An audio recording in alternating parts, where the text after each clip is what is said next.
ইউনার অনিয়ম মানি না মানব না এক দফা এক দাবি আবু সালেহ পদত্যাগ পাকিস্তান আমরা আরে ওই কথা নেই দেখতে নয় মানি না মানব না দফা এক দাবি এক আবু সালেহ অ্যাকশন দফা এক দাবি এক আবু সালেহ পদত্যাগ দফা এক দাবি তোদের অ্যাকশন ডাইরেক্ট অ্যাকশন ইউনার অনিয়ম মানি না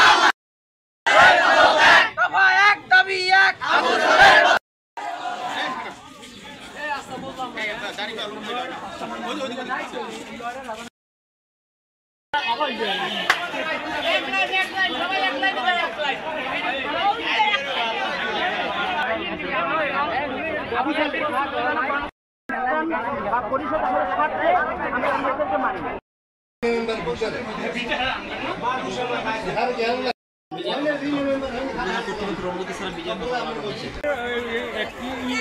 এ ব্যাপারে ঊর্ধ্বতন কর্তৃপক্ষ সিদ্ধান্ত করবে এবং সকল মেম্বারদের সিদ্ধান্ত করবে কার্যক্রম গ্রহণ করা হয়েছে।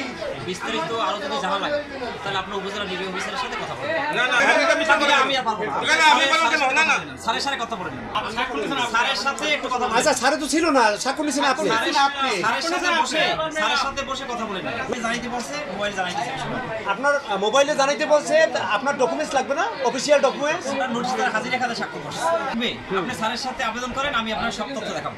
ওখানে যাওয়ার পর একটা কাগজ দিল যে এটা সিগনেচার করেন। আমি তো হয়তো সচিব সাহেবকে প্রশ্ন করছিলাম যে আমাদের অনলাইন বললেন যে আমাদের প্রকল্প মিটিং আছে, প্রকল্প মিটিং।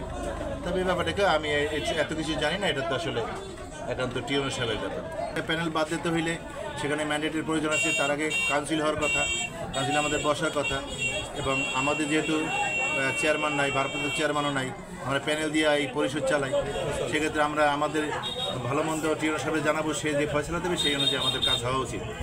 মেম্বারদের সবাইরে মানে জোরপূর্বকই বলা যায় এক প্রকার, তারা ই করে তাদের মানে কোনো আইনগত বিধি মোতাবেক হয় না, ওই অনুযায়ী তারা আটকাইয়ে তাদের কাছ থেকে সিগনেচার নিয়ে তারপরে হচ্ছে কি আবু সালেহ মেম্বারের তারা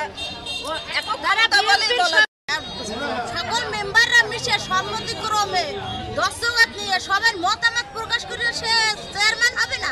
কারো কোনো মন্ত্রী নেয় না, টিএনও স্যারের গোপনে দলীয় প্রভাব কাটাইয়ে তারপর সে চেয়ারম্যান হয়েছে, কিন্তু এটা ঠিক হয় নাই, লিগ্যাল হয় নাই।